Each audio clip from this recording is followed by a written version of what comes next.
Hi there, you're listening to the Paralegals on Fire podcast show, where you'll be getting tips and actionable strategies that you can use right now to fast track your paralegal career. I'm your host, Ann Pearson, former paralegal and paralegal manager who left big law in the concrete jungle to start my own company, the Paralegal Boot Camp, where we give online courses that help paralegals make more money, increase their job security, and cut out the learning curve. All right, let's jump right into today's episode. It's time for another Paralegal Inspiration episode. So in some of the past episodes, I've talked to paralegals who have great careers and they're so happy in their paralegal profession, but they didn't start their career with a paralegal certificate. In this month's Inspiration episode, I'm talking to Amy Elder. She did start with a bachelor's degree in legal studies and did an internship in college at a firm, and then later got a job as a file opener / kind of legal assistant position at another firm, where she then was promoted to a paralegal position.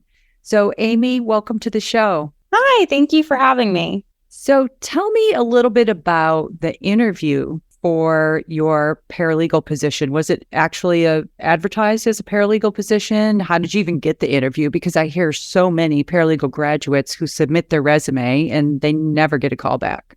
So I actually moved down to Georgia without a job, and I saw that this firm was hiring for a file opener. I just wanted to kind of get my foot in the door to see what I could do with them, where I would go. And so I got the interview, and I was very honest with them that I did plan on going to law school, actually, but I wanted to get in and be a paralegal to kind of see what the whole legal field was about. And that's really how I got to that position initially. Okay, so you've been there about 6, almost 7 years now, right? So you started as a file opener and then did some scheduling and medical records, and you've been a paralegal there now for almost 6 years. It's a mid-sized Atlanta firm doing workers' comp. And so what's the law school plan now? So I have scrapped the law school plan. I really enjoy being a paralegal. I love all of the research I do. Every aspect of my job, I really enjoy it. And I've seen how an attorney's life is and what they do on a day-to-day basis. And what I do on a day-to-day basis is more of what I want in my career now. Yeah. So, I had kind of a similar situation myself. I thought for sure the paralegal position was just a stepping stone and I needed to make some money, set some money before law school. And then I just loved what I did so much that I didn't want to have to give that up in order to go to law school. Yeah. And mine was very similar to that. And like I just said, I love being a paralegal and everything that it entails. And I'm happy that I chose to stay as a paralegal rather than pursue law school.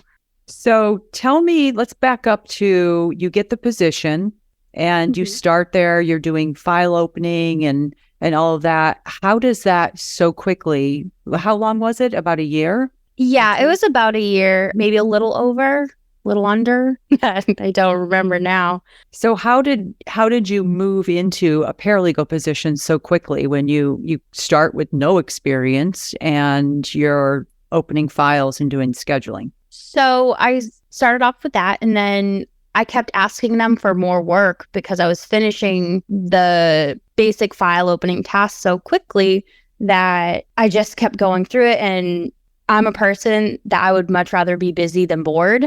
And so they quickly saw that I had potential and wanted to do more hard thinking tasks. And then I told them as well that I really want to be a paralegal. And I kept telling them, I really want to start doing more paralegal work. I really want to do this. And they said, we'll get you there. We'll get you there. Currently, we don't have a position for a paralegal open. And it just kept going on and on. I actually ended up getting another job at a different firm. And when I handed in my resignation to them, they realized that I was serious about leaving and they offered me the paralegal position. Now, I will say I do not recommend that to anybody because more often than not, the employer will not say, we want to keep you. They'll be like, all right, goodbye. But I had such a close relationship with them and I didn't want to leave. I was leaving because I wanted to further my career.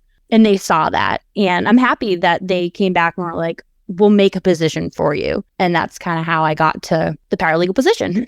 Yeah, I kind of want to add my 2 cents in on that because I always tell people as well, like you can't just hand them an offer and hope that they're going to match or counter that offer unless you're very willing to leave. But I think in your situation, I would say, yeah, that was a smart thing to do because you wanted a paralegal position. And I know from a management perspective, you can't just create one, right? You got to have enough work and stuff. But if I had had someone who I would want as a paralegal, but just didn't have the position open and they were going to be leaving to go to another law firm, I probably would find a way to make it work and just hope that more work would come in.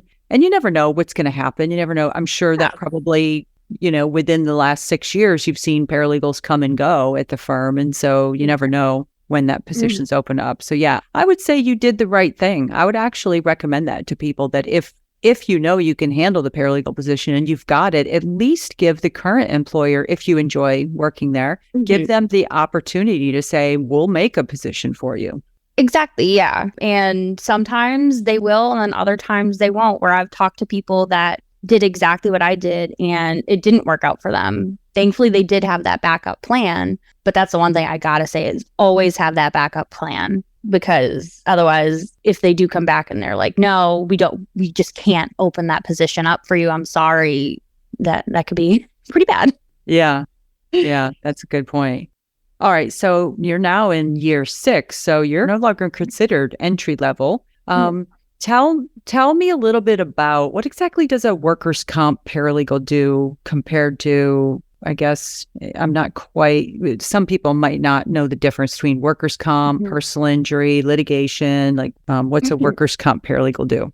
So I believe it's pretty much very similar to any other type of paralegal. But from a day-to-day, we draft discovery for the attorneys when we're served it. We summarize medical records. We request medical records from providers. We reach out to our clients to ask for more file information or to, say, ask them to commence benefits, or we reach out to claimants' attorneys to ask them to either send us records that they have, or just different types of trial preparation. We'll do gathering exhibits. It's pretty much all that kind of stuff that a normal, I believe, run-of-the-mill paralegal would do.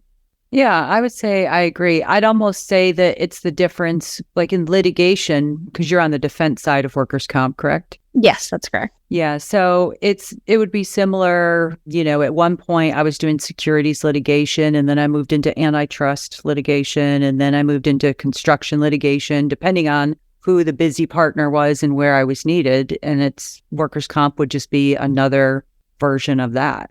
Yeah, I would agree. Okay. So before we hit record, what I loved is your enthusiasm for the firm and for particularly your direct supervisors, the attorneys that you work for. I was scribbling down notes and wrote, really enjoys what she's doing. Her attorneys are appreciative of her and taught her so much. And tell me a little bit about what does that look like, where you feel like they are supportive of you and they appreciate you. How does that? Well, they always tell me that they appreciate me. Really? Oh, they say they appreciate you? Yeah, which is crazy to a lot of people, because a lot of times attorneys, they don't tell me every day or every time I do my job, but they do tell me from time to time how appreciative they are of me. And then also during the yearly reviews, they'll let me know, and just little ways that I know they do appreciate the work that I do. They also have been so supportive ever since I started there, because they knew that, like I said, I wanted to go to law school, I wanted to be paralegal, all this other stuff. And they've always pushed me to better myself and to challenge my way of thinking, which to me, that's supportive. I really love when people challenge me. And I wouldn't be here or even be in this position if it wasn't for them. giving me the tools I needed to succeed. Wow. I love hearing that. And I got to Yes. say, people who are listening to this episode are going to be like, wait, where did they say she worked? We want to go there. We want to go to work there. So don't back up and hit those 15-second backup reels to get to the beginning of the episode, because I didn't actually say where she worked. It's just a, quote, mid-sized Atlanta firm where she works in workers' comp. I love that. You never know. You might end up coming across us some way else. Yeah. So is there a specific memory or something that maybe happened early on? So you start as this file opener, you get promoted. I imagine you're super happy and excited and you want to do your best, right? You turned down this other position. So what happens early on where you think you've been able to be successful? I'm not sure if it would be a memory or anything like that, but one of the attorneys, he's no longer there, but he's the one that gave me the start in this position, who fought for me to stay and be a paralegal, and really gave me all of the tools I needed to be successful in whatever it is I wanted to do. But he gave me the confidence and told me to always ask questions. He's the one that told me to continue to research and dig deeper, and made me feel comfortable being in the position that I am, and to just keep going, I guess, if that makes sense. Yeah, it totally does. When you feel, see, that's the thing. It's, gosh, I wonder if you'd have any advice for somebody who doesn't have that, because I think that's it, especially when you're starting out and you don't know what you don't know, and you've been given the atmosphere or the words, maybe even direct words from the attorneys you're working with that don't ask stupid questions, right? Or I don't have time for you, or just all of those things. It beats down your confidence. And it does. Yeah, I can hear that. Now that you say that, I can totally hear that in your voice, the confidence in it. And you need to get that from people sometimes. Yeah, especially if you are a quieter type of person, or you're not overly confident in what you do, whatever it might be. Because I know when I started out, I was not. I was very shy. I didn't know what I was doing. I felt like I wasn't going to succeed in it. I didn't know if I was smart enough to.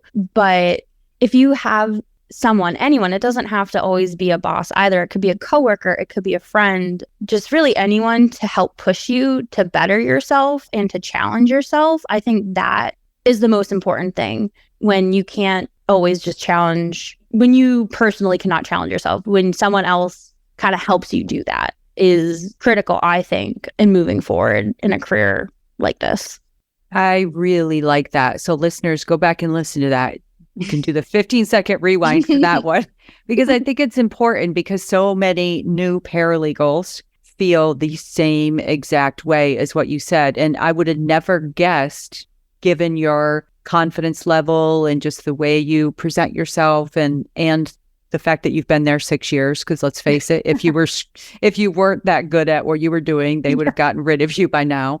But I think a lot of people might listen to initially to this episode and think, oh, she talks so well and she's so confident and outgoing and all of that. And so to go back and say, no, I didn't start like that, I think is important. I agree, because I would put money that a lot of people were just like me when I started out. And I have done a total 180 from where I started to where I am now. And I'm very happy that I've done that, and thankful to all of those that have challenged me or have told me that I can do better, and to just keep going. I agree. And it kind of brought me back to my remembering, and people would never guess this, but 30 years ago, starting in my first paralegal position, for at least the first 6 months, I was like that. I was shy. I was afraid to ask questions. And now mine was the opposite. I didn't get the, here, come ask me any question you want. I'm here for you and I'm going to support you in doing this. It was, I would go with the question and he would say, I don't know, Anne, what do the rules say? And I'd walk back to my office and I'd have to go look up the rules. And literally by the third time he did that, I realized like, all right, I got to figure this stuff out myself. So it's either one extreme or the other. But I think, to know that everybody starts out like that, no matter what they sound like now. Yeah, you're always unsure of whatever you start out with if you don't know what you're doing. And I also have had attorneys where they've been like, go look, read, and then come back and ask the question if you still can't find it. Just the main one that really stuck with me was like, continue to ask questions. And you get hit and misses with them. Right. I love that. All right. So do you have a few tips for someone who is currently maybe in that role, like similar to any non-paralegal role really, but something similar to where you started out and they want to get promoted to a paralegal position and they haven't asked, or maybe they don't know of one that's open yet? I like to end the episode with some actionable strategies for people to walk away with. Yeah. So I think the best advice that I could give would be, one, always be honest with your bosses about your goals and where you want to be. They won't know. They can't read your mind. So always be very, very honest with them about it. And then two would probably be to show them that you are committed to this goal and that you're willing to work your butt off to get there. Work the overtime. Never look or be bored. Always ask for more work. And when more work is given to you, take it with a smile. And then my third piece of advice would probably be to always show your employers that you want to learn more. Never be afraid to ask questions. For the most part, they do like it, especially if it is a critical thinking question or an outside of the box question. I know for at least my attorneys, they'd rather have you ask the question than you do it wrong and then have to redo everything over. So just always be willing to really work at it because it takes a lot of work to be a paralegal. It's not always easy. It does. Yeah. What's interesting is I just had an episode a couple of weeks ago that I called Fake It Till You Make It is a Bad Idea. Yes, I agree. Like that, I think that gets too many new paralegals in trouble where you think I'm going to pretend I know what I'm doing, even though I don't. And I'm just going to fake it till I make it. And I've seen so many like crash and burn stories from having that instead of asking the questions. I 100% agree. I've seen it as well for some of the paralegals that have come and gone where they don't ask the questions, they do it completely wrong, and then it costs the client a lot of money. The attorneys are not happy about that. And just always ask. It's better to ask questions. And that is I've always said that. Just always ask questions. Good advice.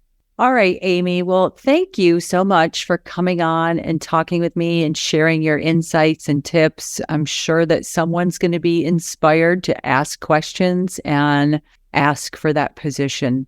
Well, thank you so much for having me. And I really hope so. And I hope it could help some paralegals or future paralegals get to where they want to be. Because I know I am very happy with what I do now. I love hearing stories like that. I love it. All right, guys, this is our monthly paralegal inspiration episode. If you've got one, go ahead and reach out to support@paralegal-bootcamp.com. I'd love to hear from you. That's it for now. Bye. All right, that's it for today's episode. Thank you so much for listening. If you enjoyed today's show, hit the subscribe button in whatever platform you're listening. And please take a quick minute and leave a review of the podcast. And share this episode with just one colleague or friend who you think would benefit from what we discussed today. Share the knowledge and the entire paralegal profession elevates. See you next week. Bye for now.